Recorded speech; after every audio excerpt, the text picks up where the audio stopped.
Brasil é o maior produtor mundial de madeira de florestas plantadas e o terceiro exportador. Na capacitação tecnológica de hoje, as vantagens econômicas da integração lavoura-pecuária-floresta.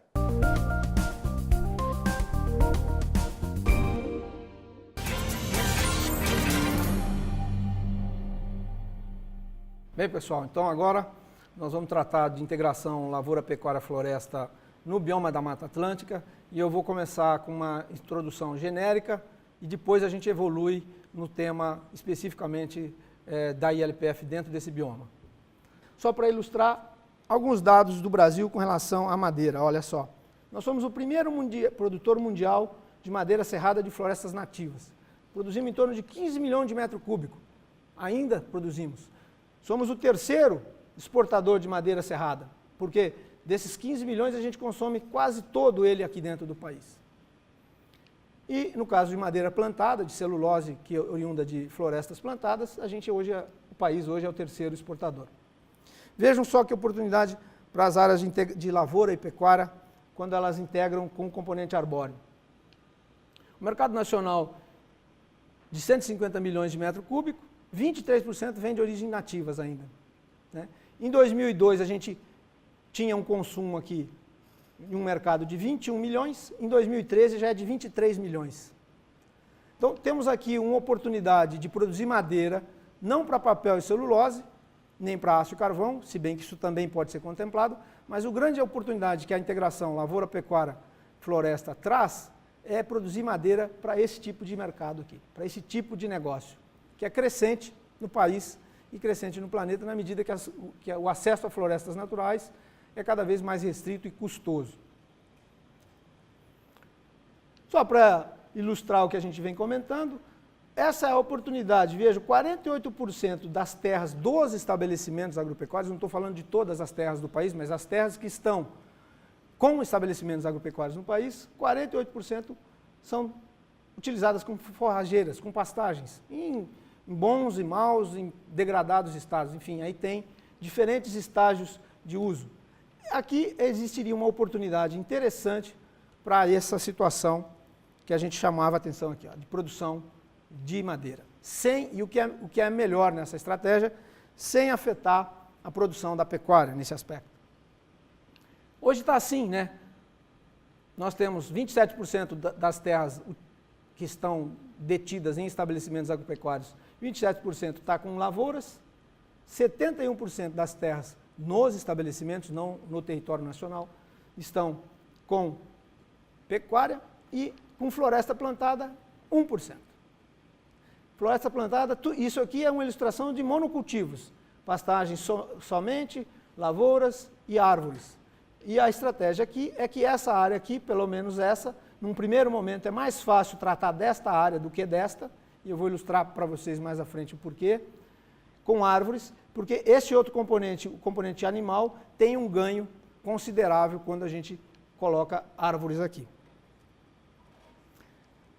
Só fazendo um parênteses, se o animal não tem um ganho nele enquanto componente, o ambiente em que ele vive, que hoje é acusado de ser um ambiente contribuidor do efeito estufa, passa a ganhar, porque a gente pode daí fazer um marketing positivo de uma pecuária ambientalmente adequada e capaz, então, de contribuir para fornecer carne, fornecer fibra, proteína de qualidade e sequestrar, retirar carbono da atmosfera, enfim, aí tem toda uma estratégia de negócio para ser estabelecida em cima dessa forma. Bom, posto isso, a minha conclusão nessa fala é de que existe, então, um cenário favorável para a introdução de árvores na agricultura e na pecuária brasileira, né? Dada essa dimensão das terras. Bem, então, agora, nessa sequência, nós vamos comentar aqui, já um pouco mais específico, da parte do bioma da Mata Atlântica, que está mais no sul dessa porção do bioma, na região subtropical, ou seja, onde a gente realmente tem um clima mais marcado por estação fria ao longo do ano, ou em alguma época do ano. E a mesma pergunta retórica, mas no subtrópico nós temos uma condição um pouquinho distinta, que vai nos trazer algumas dificuldades com relação ao número de espécies arbóreas, ao número de forrageiras, que a gente usa atualmente. Não quer dizer que isso seja limitante, mas hoje a gente tem um leque, por exemplo, de espécies arbóreas menor para ser utilizado na região de clima mais frio do bioma Mata Atlântica do que mais ao norte do bioma, onde o clima é mais quente. Essa região está dentro desse círculo vermelho aqui, tem essa importância social aqui de ter grande número de pessoas e de ter um território relativamente pequeno, e 20% das propriedades rurais do país estão contidas nesses 3 estados, mais basicamente a partir da linha do Trópico de Capricórnio aqui, daqui para baixo, né? E essa região, esses 3 estados, realmente o remanescente florestal aqui é menor que 10% de floresta. Aqui a gente tem menos de 10% de cobertura florestal, e olhem que isso aqui era totalmente coberto, esse estado aqui, o estado do Paraná, o sul do Mato Grosso do Sul aqui, essa parte de São Paulo, onde está abaixo do trópico aqui, da linha do trópico, tudo isso era floresta, tudo coberto, pequenas encraves aqui de campo, mas o resto era totalmente coberto por floresta, e hoje é esta riqueza que a gente vive, mas a cobertura florestal é pequena e não tem nenhum pecado nisso. Esse é o preço que a gente paga por ocupar o território. E não dava para ser diferente no passado. Quer dizer, não dava para chegar no estado do Paraná na década de 50, de 40 e não derrubar a mata. Haveria que se fazer isso. Só que hoje nós vivemos num outro tempo e hoje a gente pode e deve usar formas de uso da terra, termos formas de uso da terra diferentes, porque a gente precisa realmente de ter o componente arbóreo, quer para os produtos diretos, quer para os serviços indiretos que elas podem proporcionar, inclusive para o sistema de produção. Nessa região, então, a gente tem 2 coisas que não existem em outra parte do planeta, que é a floresta de araucária e o erva mate, que se estende até Mato Grosso do Sul, no sul do Mato Grosso do Sul e na parte do Paraguai. Erva mate estão dentro do bioma de Mata Atlântica, são únicas no planeta e elas merecem, são economicamente importantes para nós nessa região sul, e elas merecem, então, ter um tratamento que, inclusive, contemple através de integração de lavoura, de pecuária e de floresta. E, claro, a gente tem, então, um evento que não existe nas outras regiões, que principalmente agrava a condição de forrageiras nessa região. Similarmente ao restante do país, nós temos grande parte da área no sul do Brasil ocupada com pastagens e não tem para onde correr mais. Ou seja, tem menos de 1% de área agricultável que ainda poderia ser utilizada, mas não dá para ir para mais lugar. Ou seja, ou se intensiva, ou se melhora e se continua produzindo dentro dessas áreas que já existem, ou não vai acontecer mais nada nesse aspecto de aumento da produtividade ou de estabilização da produtividade com qualidade e etc. As condições climáticas lá, de forma geral, nós conhecemos, é frio, mas o que é interessante é que acontece essas diferenças nessas zonas mais escuras, onde a gente tem geada no inverno, a ponto de queimar as forrageiras, a ponto de não permitir que se plante cultivos como soja, milho nessa época, e no verão quente. E com o momento atual de mudanças climáticas ou de anomalias climáticas cada vez mais frequentes, os veranicos, as estiagens aqui têm se tornado mais frequentes, com impactos muito grandes sobre a agricultura e pecuária dessa região, né? Veja, então, essa condição de clima nessa região subtropical do Brasil determina esse tipo de comportamento aqui, ó. Neste dia desta imagem, o piquete que estava arborizado aqui, ainda pequeno, pinos, mas ainda pequeno, estava fechado. Os animais estavam neste piquete, sem árvores, ou melhor, tinha uma única árvore aqui. Olha, isso aqui não é animal amestrado, é assim que eles ficam, ó, se escondendo do sol. Isso é no Paraná, ou seja, onde a gente diz, está no sul do Brasil. Imagine o resto do Brasil, né? Então, esse é o tipo de ambiente pastoril que a gente pode e deve melhorar. Só para ilustrar o que isso pode acontecer, isso aqui é um trabalho já antigo, mas que é interessante porque ele traz, feito lá em 97, já tem coisa mais recente, tem coisas feitas pela Universidade de Maringá, tem coisa feita por colegas da Embrapa Pecuária Sudeste, tratando disso aqui, da Embrapa Pecuária Sul, Não sei se aqui no gado de corte tem alguma coisa, mas deve ter também. Mas olha, demonstra o seguinte, ó, quanto mais produtivo um animal, no caso gado de leite, maior é o impacto que ele pode sofrer com estresse térmico-calórico só durante o verão, lá no Rio Grande do Sul. Isso às vezes é o que determina, por exemplo, aqui em Caxias do Sul, que está bem na região fria daquele primeiro mapa que a gente ilustrou, a perda é relativamente pequena, mas se você sai de Caxias do Sul e já vai para Porto Alegre, ou vai a Bagé, que está bem no sul, no extremo sul, olha aqui, ó, a perda. Pode chegar a 132 quilos de leite nesse período de 5 meses. Isso pode representar, às vezes, a lucratividade do sistema. Olha o efeito, então, das geadas nessa região, ó, ano de 94. Tudo queimado aqui, lá no fundo, com um pouco de esforço, vocês vão conseguir ver a propriedade vizinha do outro lado da bacia queimada, e aqui, sob as árvores de grevilha, uma intensidade diferente com que a geada afetou as forrageiras. Já no ano de 2008, mesma coisa, numa situação diferente desta, mas aqui, ó, uma forrageira com grevilha e aqui sem a forrageira. Isso no Paraná. Olha o que acontece no período de estiagem. Pastagem arborizada, silvipastoril, pastagem não arborizada.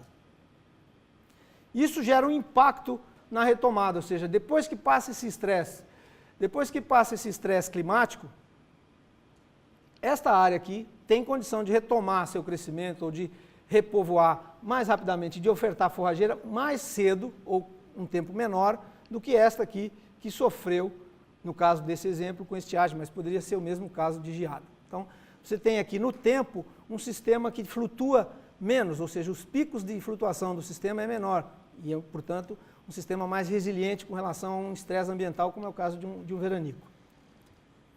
Olha essa aqui, uma foto de 97, antiga. Pastagem arborizada lá e a pastagem aberta aqui.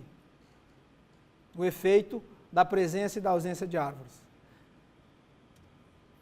E para não ficar só no Paraná, lá no sul, isso aqui é no município de Angélica, aqui no Mato Grosso do Sul.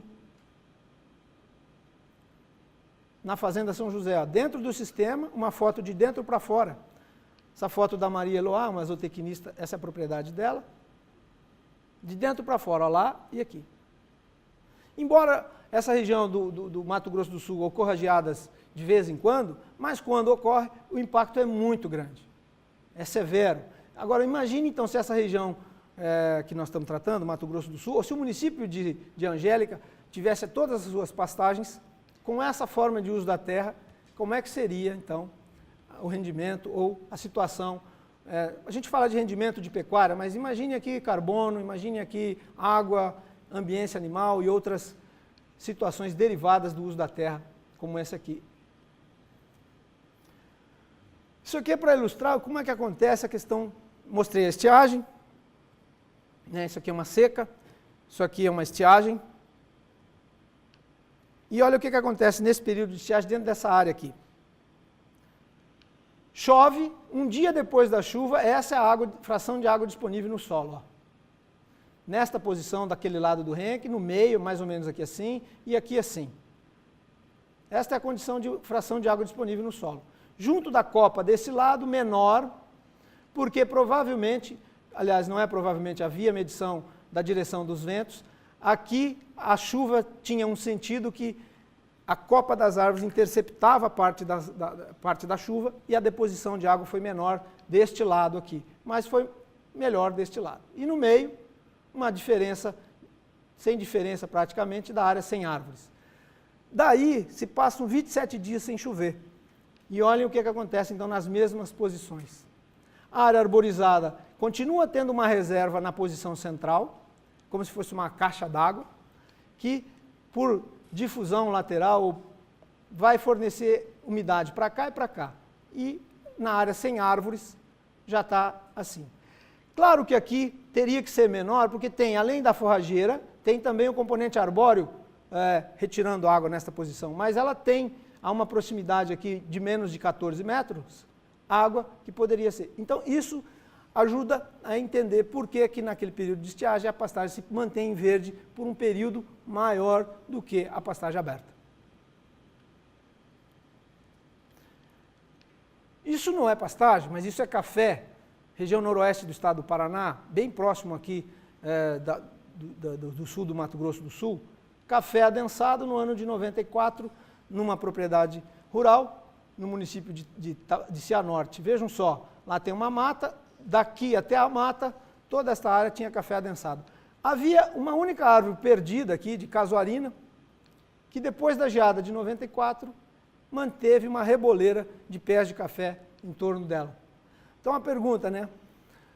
Como é que seria a rentabilidade do produtor rural se ele tivesse esse cafezal adequadamente arborizado nos anos seguintes?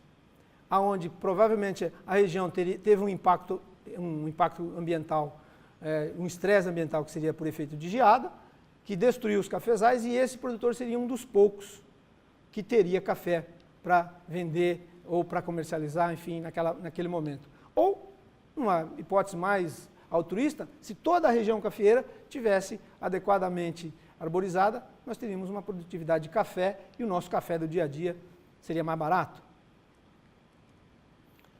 Aqui, por anomalia climática, um outro exemplo. Ó. Isso aqui já é mais ao sul, região de Ponta Grossa, é um encrave de cerrado dentro da Mata Atlântica. E vejam só, soja pronta para colher, dá um evento fortuito de geada no dia 1º de março. A soja ia ser colhida naquela semana. E olha o efeito da área do silvio agrícola na proteção e na área sem proteção.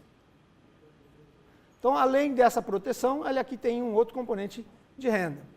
Né? De novo, então, a questão do componente, componente de conforto térmico, que a gente já comentou. E aqui, para os que gostam mais de pecuária, e para quem gosta de discutir, nós precisamos todos, não é uma questão de gosto ou não, nós todos que vamos trabalhar com integração lavoura, pecuária, floresta, precisamos entender desse aspecto relativo ao componente animal. Vejam o que acontece, então, num piquete arborizado em comparação com um piquete não arborizado. Esse mapa, essas manchas são a deposição das excretas, ou seja, de fezes e urina dentro desses dois piquetes. Vejam que dentro do piquete arborizado a distribuição é quase que homogênea, com uma exceção pequena aqui e aqui que tem um bebedouro. Né? Mas, agora, olha a diferença para a área não arborizada. Aqui tem um bebedouro e uma porteira. É normal isso, quem estuda, é normal perceber que há uma concentração dos animais, é gado de leite, que é manejado todo dia. Há uma concentração aqui, e aqui, esse trabalho aqui não tinha a pretensão disso, porque não tinha árvores. Mas, com um pouco de esforço, vocês vão notar aqui, ó, tem uma árvore fora do piquete lá e uma outra aqui assim. Depois das 14 horas do dia, essas árvores projetavam sombra na borda do piquete. E era a única sombra que aqueles animais tinham. Então eles utilizavam. E utilizavam muito, porque, olha só, então aqui acontecia o quê? Excesso de pisoteio, excesso de excreções. Então aquilo que é um adubo, ou seja, que seria um nutriente, que seria a própria excreta dos animais sendo devolvidas para a pastagem, vira um problema, um poluidor.